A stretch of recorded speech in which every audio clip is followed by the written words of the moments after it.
Hello my friends and welcome. My name is Dennis and this is the recent update from Ukraine. Let's go to the eastern part of Ukraine. It's the main front line. The most concern point for me is Sverdlovsk and Lysychansk, and we have the recent update on this chart. Let me scroll down 1 week ago for you to see the picture, and let's move up to the recent hour. So as you can see, Russia took quite a lot of land here, and they are going through this river Siversky Donetsk on the way to Sverdlovsk.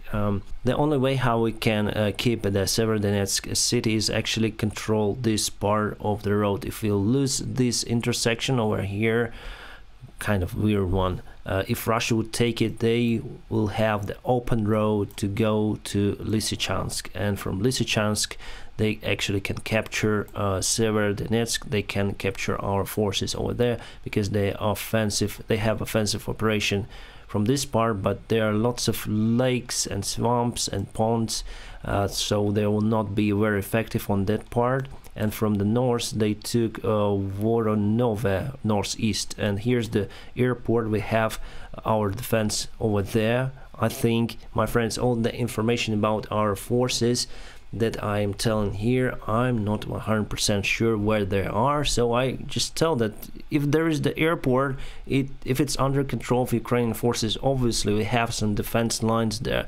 If it is the field somewhere here near to the front lines, obviously we have some artillery there. So we have artillery here and there, of course, but I don't know the exact places of the artillery. So they were very offensive on this point near to Kuzmine. So they took Kuzmine village, but they were able just to take this part of the land.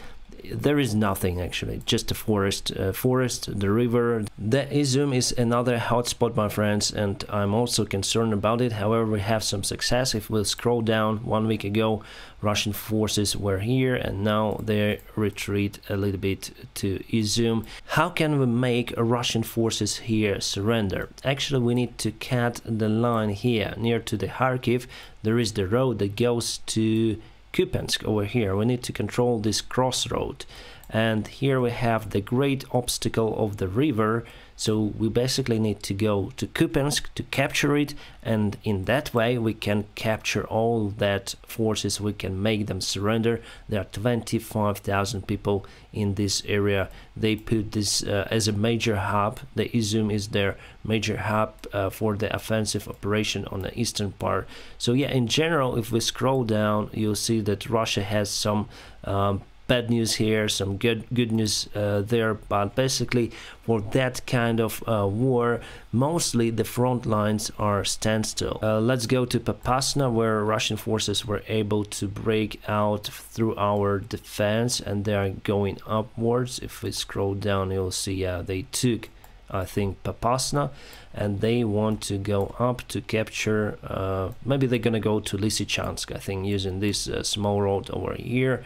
But still, I don't know whether they have enough forces on this part of the front line to capture all of this territory, because you may see there are no any forests, no woods, nothing, just open fields. They could be easy targets for our artillery.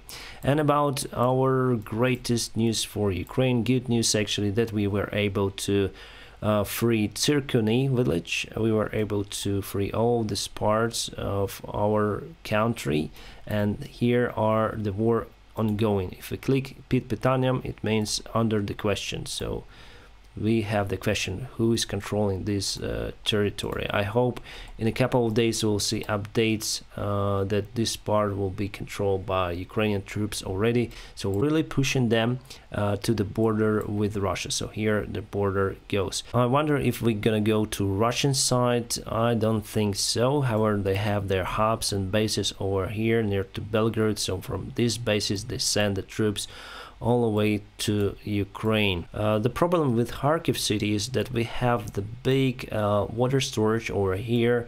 It's the great obstacle for our troops to go and take this Veliki Burluk and other villages over here. So the only way how can we go is from Chuguv, Malinivka, Korobochkine, we can go directly to Kupiansk. I still think it's the most convenient thing for us, and just let's measure the distance from Kupiansk to Ukrainian part. It's 53.56 kilometers. That means that we need to come closer, at least 13 kilometers, to reach Russians using our artillery. In that case, we need to go here to Shevchenkove to take it and fire to Kupiansk to kill Russian armored vehicles and troops, of course.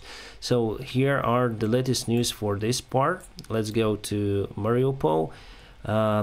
The Azovstal is still under control of Ukrainian soldiers. Russia tries, we have some of the videos where Russia tries to reach Azovstal using their troops, even though Putin say do not attack Azovstal, but they try to reach that. And here everything is the standstill, I guess. Well, here near to Pologi there is the battle. It is occupied by Russians, but now we don't know who is controlling the place. Okay, there are some civilian buildings were on fire due to Russian artillery strikes.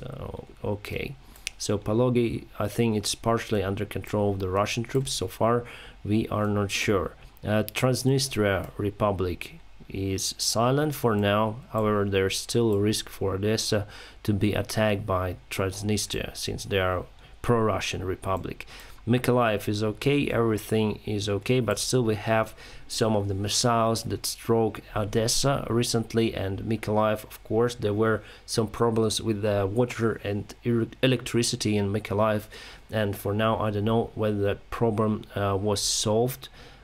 So I guess that's the recent news that we have seen this chart, my friends.